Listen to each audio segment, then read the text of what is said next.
going to start off this video by prepping Danielle's hair with a couple different products. The first one is Paul Mitchell Neuro Prime. It's a heat controller, heat protectant. So I put that in the hair, and then I put in the Neuro Style Lift, which is a really nice foam. So I put that throughout the hair as well. A lot of that goes into the root area, and the reason I put the product in before I cut the hair is because as I'm combing, it'll fully saturate the hair. Then when I go to blow dry it, all the hair has the product. This is the Mizutani Type K scissor. It's my favorite scissor. We have it for sale on freesalоneducation.com. I use a 5.5-inch scissor. I like using a little bit of a shorter scissor for precision cutting.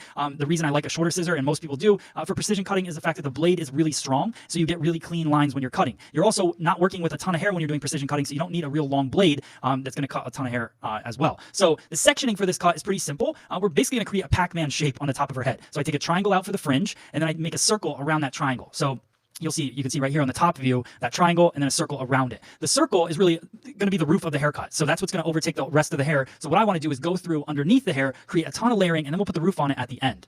So the other thing I'm going to do when I'm sectioning is I go right at the division line. So I split the head in half, and then I section that away as well. I just want to keep everything nice and clean. Just because we're doing a longer layered haircut, and if you're doing that in the salon, doesn't mean you don't want to work clean and organized. So I'm going to go through my elevation. This is going to be kind of a concave feel to the layering, even though I'm not going really extreme and lifting my elbow. But you can see how it comes off the head shape. It's not 90 degrees. The only part that's around 90 degrees is right at the top crown area, right at the very tip of my finger. But the rest of it is very collapsed, very layered.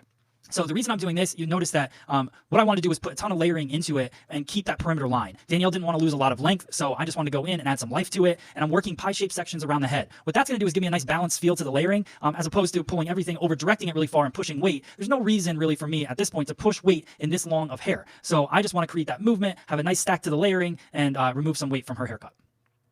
So you'll notice I don't really do much with the perimeter at this point. Depending on my guest, I will either comb her hair straight down, cut the perimeter first, use that as my guideline, or I'll go in, cut the interior first, then go in and cut the perimeter after, depending on her hair type. If she has a thicker hair type, then I'll go in and cut the perimeter first. If she has a finer fabric of hair, then I'll go in and cut the perimeter second. The reason I do that is because I want to really create a strong base, so I can decide once I've cut the layers how much weight I want to leave around the perimeter, because when somebody has finer hair, you don't want their hair to look too thin.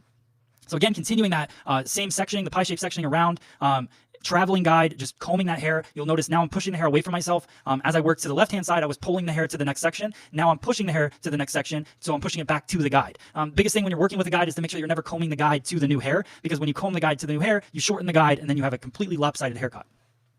So notice, again, pushing the hair away from my body, but not like too extreme to where I'm uncomfortable and I'm getting inconsistencies, just pushing it right over to the guideline.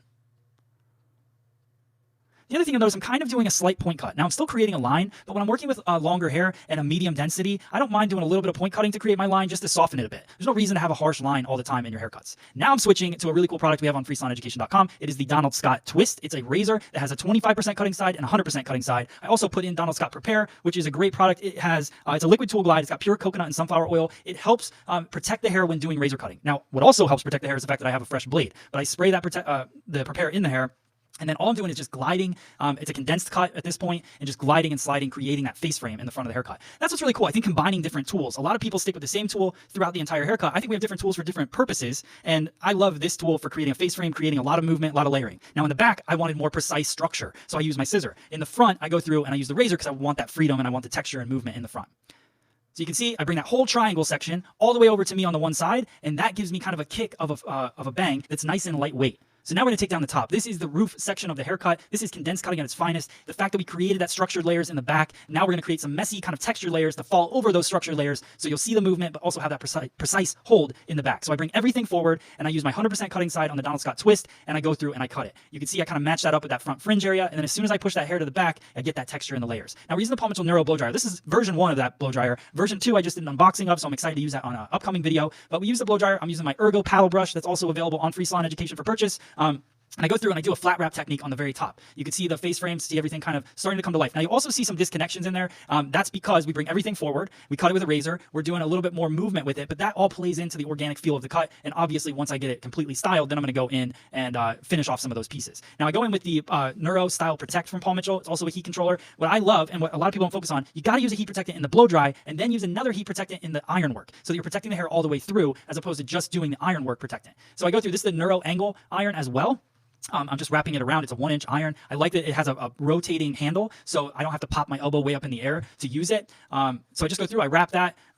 nice and tight in the hair, just consistent vertical sections all the way around the head to create the style. Those layers that we created with the haircut with using the Don Scott carving comb and the Mizutani scissors, all of that's going to come to life after we iron it like that. So you can see tons and tons of volume. I love haircuts that have a lot of volume in them and styles. So I go through, I finish it. This is the Neuro finishing spray. So it's an all-around product line, works really well for everything, and just gorgeous cut here. So I hope you guys like it. Let me know in the comments below if you have any questions. I'd love to hear your questions. Also, if you made it this far in the video, I always love hearing that as well. I hope you enjoyed this cut. If you want to see the color, go check out my last video on my last vlog and you'll see it. Thank you guys so much for watching.